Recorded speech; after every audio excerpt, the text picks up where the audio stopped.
Bharatiya Janata party के हरिद्वार लोकसभा प्रत्याशी एवं उत्तराखंड के पूर्व मुख्यमंत्री त्रिवेंद्र सिंह रावत ने कहा है कि हरिद्वार की जनता का लगातार बढ़ता आशीर्वाद ही मेरी ताकत है और इस ताकत के फलस्वरूप ही हम इस लोकसभा को 5 लाख वोटों से जीतने जा रहे हैं। ये विचार उन्होंने स्वामीनारायण आश्रम भूपतवाला स्थित हरिद्वार विधानसभा के कार्यकर्ता सम्मेलन में कही। उन्होंने कहा कि उत्तराखंड राज्य का मुख्यमंत्री रहते हुए उन्होंने इस हरिद्वार की जो सेवा की है वो लोगों के मन में आज भी विद्यमान है। यही कारण है कि आज इतनी बड़ी संख्या में मातृशक्ति और हरिद्वार की जनता मुझे अपना आशीर्वाद देने आई है।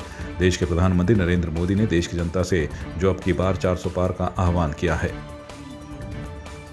उधर मसूरी शहर में इन दिनों आवारा पशुओं की संख्या लगातार बढ़ती जा रही है, जिसके कारण जहां पर्यटकों को परेशानी हो वहीं स्थानीय नागरिकों के साथ ही पर्यटकों के लिए पशु खतरा बन गए हैं। इस संबंध में नगर पालिका के अधिशासी अधिकारी राजेश नैथानी ने बताया है कि नगर पालिका का आवारा गोवंश को डोए वाला एक संस्था के साथ अनुबंध है, जहाँ पर लगातार शहर में घूम रहे गोवंश को भेजा जा रहा है। अभी तक नगर पालिका ने 85 गोवंश को वहाँ भेज दिया है। उन्होंने ये भी बताया कि नगर पालिका ने भी अपनी गौशाला बनाई है, जिसमें 60 गोवंश रखे जा सकते हैं। जो गायों के लिए हमारा वो डोई वाला की संस्था है, उसके साथ अनुबंध है। 85 गायें हमने पकड़वा कर भेजी हुई है और करीब 60 गाय की कैपेसिटी का हमारा भी गौशाला तैयार हो गई है। इसमें हमने पहले भी प्रस्ताव आ गए थे, लेकिन उसमें दरें ज़्यादा ही गवर्नमेंट ने 80 रुपये प्रति पशु दर निर्धारित की हुई है, इसलिए उसको दोबारा मांगा गया है। आचार संहिता खत्म होते ही किसी संस्था को जो जिलाधिकारी ने की अध्यक्षता में कमेटी है उसमें प्रस्ताव जाएगी, जो भी संस्था चयनित होगी उसको आवंटित कर दिया जाएगा। बागेश्वर लोकसभा सामान्य निर्वाचन 2024 चुनाव की तिथि जैसे जैसे नजदीक आ रही है, वैसे वैसे पार्टियों ने अपने पक्ष में माहौल बनाना शुरू कर दिया। बीजेपी और कांग्रेस चुनावी जनसंपर्क अभियान और जनमिलन कार्यक्रम आयोजित कर रहे हैं। बता दें कि अल्मोड़ा संसदीय सीट से कांग्रेस प्रत्याशी प्रदीप टमटा ने नामांकन कर लिया है, जिसके बाद निवर्तमान सांसद और बीजेपी प्रत्याशी अजय टमटा ने अल्मोड़ा लोकसभा सीट अंतर्गत बागेश्वर विधानसभा में बागेश्वर जिला मुख्यालय के बाजारों में लोगों से जनसंपर्क किया। इससे पहले उन्होंने बाबा बागनाथ मंदिर में पूजा अर्चना कर आशीर्वाद लिया।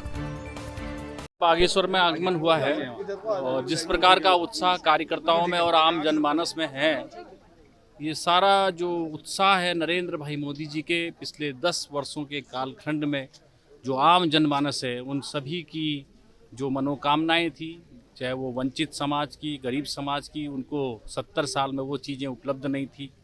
उनके पास छत नहीं था, उनके पास पानी नहीं था, उनके पास बीमारी के लिए इलाज के लिए पैसा नहीं था।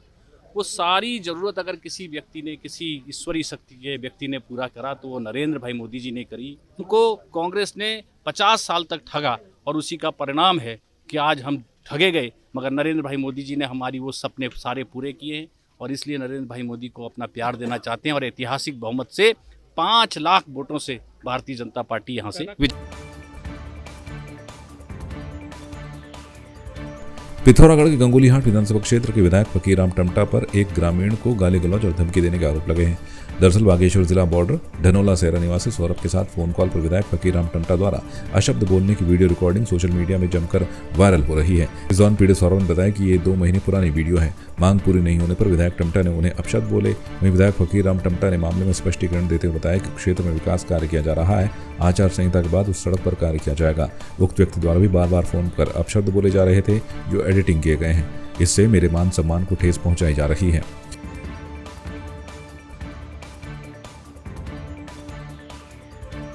मेरी विधानसभा का धनोला सिराई गांव है, जो अंतिम गांव है मेरी विधानसभा का, इंटीरियर एरिया है। मैं वहां पैदल भी गया हूं। वहां की दिक्कतों को देखते हुए मैंने उस रोड को जो है विभाग को चिट्ठी लिख रखी है बिटोल्टी को कि वो रोड बने, उसमें कुछ वन भूमि है। फिर हमने एक हल निकाला कि भाई उस गांव की दिक्कतों को देखते हुए जहां तक राष्ट्रीय भूमि है वहां तक हमने विधायक निधि से रोड काटना शुरू कर दिया।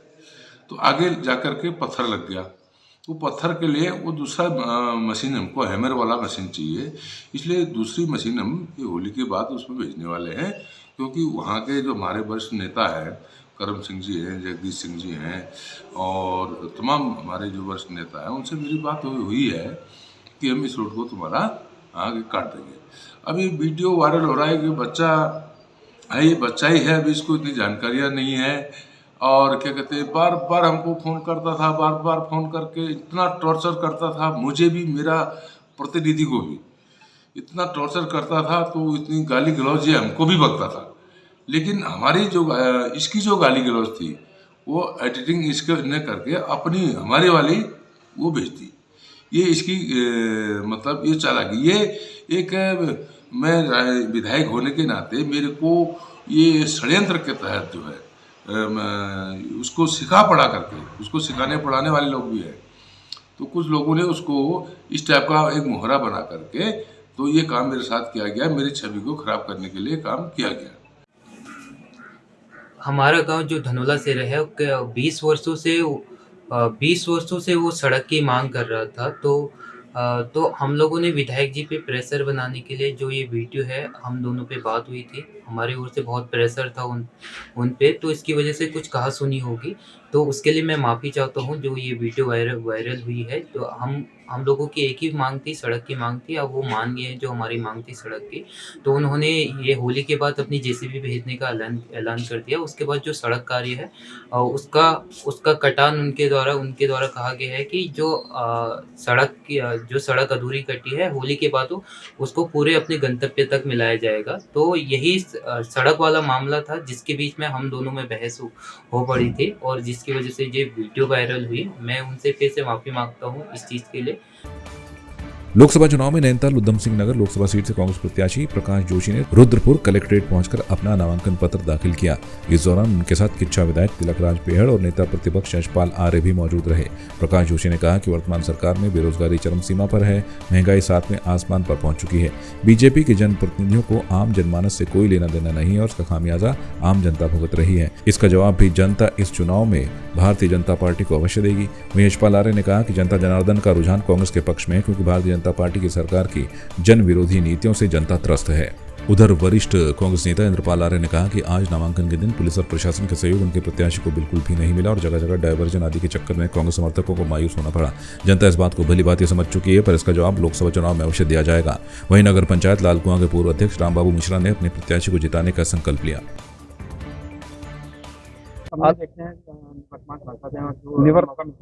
देखिए, निवर्तमान सांसद जी की अगर बात करूं, सरकार उन्हें 5 साल तक सांसद निधि खर्च करने के लिए देती है। आप ही के माध्यम से क्षेत्र की जनता ने ये जाना कि पिछले 5 साल में उनको जितनी सांसद निधि मिली थी उसका मात्र 40% वो खर्च कर पाए, यानी 60% वो खर्च नहीं कर पाए। अब इसका क्या मतलब होता है? इसका मतलब उनके पास क्षेत्र के विकास के लिए कोई योजना नहीं है, उनके पास कोई दृष्टिकोण, कोई विजन नहीं है कि क्षेत्र में क्या विकास किया जाए, और पैसा बेकार चला गया। तो ये, और उसके अलावा बहुत से ऐसे तमाम क्षेत्र हैं 5 साल में। मैं अभी तो मुझे अनाउंस हुए, मुझे पार्टी ने घोषित किए हुए मात्र 3-4 दिन हुआ है, पर इस बीच में मेरा जहाँ जहाँ संपर्क हुआ या इसके पहले मैं संपर्क में रहता हूँ, लोग कहते हैं कि 5 साल में उन्होंने सांसद की शक्ल नहीं देखी। दूरस्थ क्षेत्र है इस लोकसभा, बेताल घाट जैसे क्षेत्र, ओखलकांडाधारी, लेकिन वहाँ के लोगों को सांसद को देखा ही नहीं उन्होंने पिछले 5 साल में। तो ये सब चीजें हैं जिसकी वजह से जनता उन्हें इस बार बिल्कुल जवाब देगी, बदलाव देगी, और हमें भारी बहुमत से जिताएगी। तो मुद्दे जग जाहिर मुद्दे हैं, जनता के मुद्दे हैं। महंगाई बड़ा मुद्दा है, बेरोजगारी बड़ा मुद्दा है, भ्रष्टाचार मुद्दा है, पलायन मुद्दा है।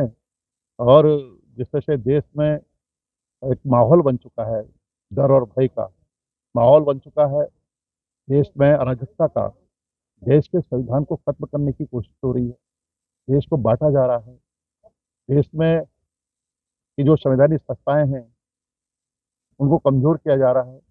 एक ऐसा वातावरण है देश में, पूरे उत्तराखंड में डर का, भय का, और आज पूरा आवाम बदलाव चाहता है, परिवर्तन चाहता है, और जनता बहुत जागरूक भी हो चुकी है। अपनी बात चाहते हैं। देखिए, हमारे बहुत ही अच्छे कद्दावर नेता जो हमारे प्रकाश जोशी को जो टिकट मिला है, और जिस तरीके से आज नामांकन हुआ, और जैसे कि एक तरफ से प्रशासन द्वारा और कई हमें आज माननीय मुख्यमंत्री की वजह से हमारा पूरा जो रोड डाइवर्ट करा गया था, तो उसमें काफ़ी हमारी जनता जो है निराश होकर चले गए। तो हम लोग अपने प्रत्याशी को नामांकन के दिन बहुत मजबूती के तरह से हम मीडिया के माध्यम से उन्हें दिखाना चाहते पूरे नैनीताल जिले में और उधम सिंह नगर में, जो आज कांग्रेस के समर्थन में बेरोजगार और युवा, और जैसे कि महंगाई का जो पूर्ण रूप से जो भारतीय जनता पार्टी को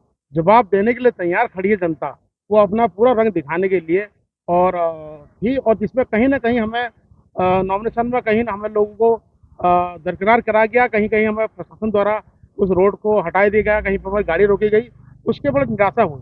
प्रशासन का सपोर्ट हमें नहीं मिला। मैं पूरी तरह से तैयारी कांग्रेस वालों को है कि सरकार को हटाना है, किसी भी कीमत पर सरकार नहीं रखना। महंगाई से त्रस्त है लोग और भ्रष्टाचार से तो हर ऑफिस में घूसखोरी और भ्रष्टाचार चल रहा है। अपनी विधानसभा पूरी तरह तैयार है, किसी भी तरह से हमें कांग्रेस को जिताना है।